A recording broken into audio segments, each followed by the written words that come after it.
Selamat siang semuanya, saya Afifah Iwanti dari kelompok 78 KKN 72 UPN Veteran Yogyakarta. Ya, di sini saya akan mengadakan webinar dengan tema penguatan ekonomi masyarakat via online marketing dengan menggunakan media sosial. Sebelumnya saya ucapkan terima kasih kepada teman-teman semua yang sudah menghadiri webinar pada siang hari ini. Ya, pada siang hari ini kita akan memasuki sesi pertama webinar.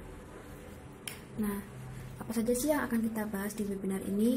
Yang pertama yaitu pengertian online marketing, yang kedua strategi online marketing, yang ketiga manfaat online marketing, dan yang keempat trik online marketing via media sosial.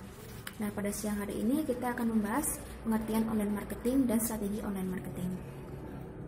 Oke, langsung saja kita masuk ke materi. Ini juga bisa disimak dari slide yang sudah saya share di WhatsApp group pada teman-teman semua ya. Nah, kita mulai dari pengertian online marketing, yaitu suatu usaha untuk mempromosikan sebuah merek dengan menggunakan media digital yang dapat menjangkau konsumen secara tepat waktu, pribadi, dan relevan. Ya, memang online marketing ini yang diutamakan itu media digital sebagai alat untuk mengiklankan produk kita.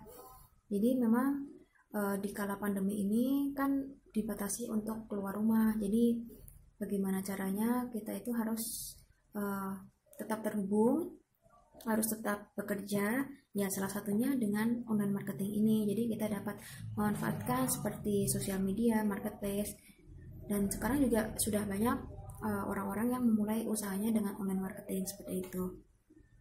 Misal seperti di WhatsApp, Instagram, atau mungkin di Facebook itu juga sudah banyak. Nah, jadi memang syarat utama untuk online marketing itu kita harus memiliki media sosial dan juga memiliki handphone atau laptop seperti itu ya. Kemudian selanjutnya ini saya akan membahas strategi online marketing. Nah, di sini ada 4 strategi teman-teman. Yang pertama itu ada attract, yang kedua ada convert, yang ketiga ada close, yang keempat ada delight. Nah, saya akan jelaskan lebih lanjut. Yang pertama adalah attract. Di sini ditulis bahwa attract itu mengenalkan brand pada konsumen. Ya, saat kita membuat produk itu tentu inginkan kalau produknya itu dikenal oleh konsumen secara luas gitu kan. Jadi dengan memanfaatkan medsos ini kita bisa share iklan kita dengan bantuan teman-teman kita juga untuk share di media sosial. Itu akan dengan lebih mudah untuk menjangkau konsumen secara luas. Jadi kita bisa mendesain dengan sebaik mungkin dan juga menambahkan kata-kata persuasif yang dapat meningkatkan daya tarik konsumen juga. Seperti itu. Kemudian yang kedua itu ada convert. Di sini artinya konsumen mau memberikan informasi kontaknya kepada kita sebagai penjual. Ya, memang kontak itu sangat penting, terutama kalau konsumen itu sudah menjadi pelanggan kita. Nah, itu kan tentu membutuhkan kontak untuk memperlancar komunikasi, memudahkan transaksi juga seperti itu. Jadi memang kalau bisa itu kita menghimpun kontak konsumen yang banyak agar konsumen itu suatu saat mau order bisa langsung menghubungi kita dengan mudah seperti itu. Kemudian yang ketiga itu ada close. Di sini diartikan bahwa close itu merupakan personalisasi dengan konsumen. Nah, di sini personalisasi itu maksudnya kita itu melakukan pendekatan kepada konsumen. Misal melalui seperti yang kita tahu adalah testimoni. Nah, dari testimoni itu kita bisa tahu nih kelebihan barang kita itu apa, kemudian kekurangan barang kita itu apa. Nah, jadi dari testimoni ini bisa kita gunakan sebagai alat untuk evaluasi produk kita ke depannya. Jadi kita bisa memperbaiki dan juga meningkatkan kualitas produk kita ke depannya, dan juga bisa menyesuaikan produk terhadap keinginan konsumen seperti itu. Dan yang keempat ada delight, yaitu membuat smart content. Memang konten ini sangat penting ya, khususnya di online marketing ini kita harus aktif share di media sosial, kemudian kita harus mendesain semenarik mungkin, dan juga kita bisa menambahkan kata-kata persuasif yang dapat menarik konsumen. Jadi intinya dibuat semenarik mungkin, dan di sini memang mengandalkan kreativitas masing-masing seperti itu. Kemudian lanjut, di sini ada trik smart content. Jadi dari sumber yang saya temukan ada trik-trik khusus. Yang pertama di sini yaitu spesifik.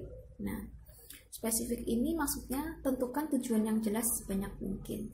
Nah, di sini kita itu memang harus merencanakan dan menentukan tujuan-tujuan yang jelas. Misal di awal-awal itu kita bisa mulai dengan tujuan-tujuan kecil yang mungkin bisa direalisasikan dalam waktu dekat. Misalnya kita bisa menentukan tujuan yang tidak usah banyak-banyak seperti itu. Entah mungkin 3 tujuan atau bagaimana, terserah kalian. Yang penting ya kita yakin bahwa kita itu bisa memenuhi tujuan itu dalam waktu dekat seperti itu. Jadi kita lakukan secara bertahap saja ya teman-teman. Kemudian yang kedua ini ada measurable. Di sini itu maksudnya kita harus mengukur sudah sampai mana perkembangan usaha kita. Jadi mungkin setiap minggu kita itu bisa melakukan evaluasi terhadap penjualan kita, sudah seberapa banyak barang yang laku, ataupun kalau misalnya lagi sepi pembeli bisa kita cari tahu penyebabnya itu kenapa sih gitu, masih ada kekurangan apa gitu. Nah, itu bisa kita perbaiki. Yang ketiga ada attainable atau achievable. Nah, di sini itu kita harus memastikan bahwa tujuan yang sudah dibuat arahnya tidak melenceng keluar rencana atau bahkan di bawah maksimal pencapaiannya.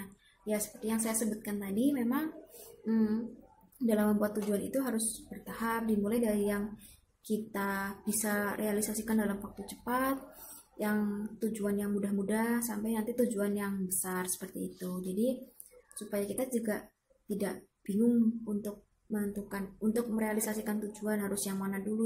Jadi sebaiknya memang dibuat sedikit demi sedikit seperti itu. Kemudian yang keempat itu ada relevan. Nah, relevan di sini maksudnya kita harus memastikan tujuan-tujuan yang dibuat sesuai dengan apa yang dibutuhkan, kemudian saling konsisten dengan rencana yang telah dirancang. Nah, memang di sini tuh kuncinya konsisten. Nah, konsisten, jadi kita itu tidak boleh melenceng dari tujuan. Maksudnya mungkin bisa melenceng sedikit, tapi jangan yang sampai kebablasan seperti itu. Jadi memang konsisten itu perlu, dan juga intinya harus sesuai lah dengan apa yang sudah kita buat seperti itu. Kemudian yang terakhir itu ada timely. Di sini kita harus memberi target waktu untuk setiap pekerjaan. Nah, hal ini akan melatih manajemen waktu kita dengan baik. Memang ketepatan waktu itu sangat diutamakan, khususnya di online ini. Memang harusnya dengan online itu kan dapat mempermudah dan mempersingkat waktu, ya kan. Nah, memang konsumen itu kan menyukai penjual-penjual yang cepat tanggap dan juga aktif seperti itu. Bisa cepat dalam melayani, dalam pengiriman barang, ataupun dalam membalas pesan konsumen, entah itu di WhatsApp mungkin ya, yang banyak digunakan saat ini.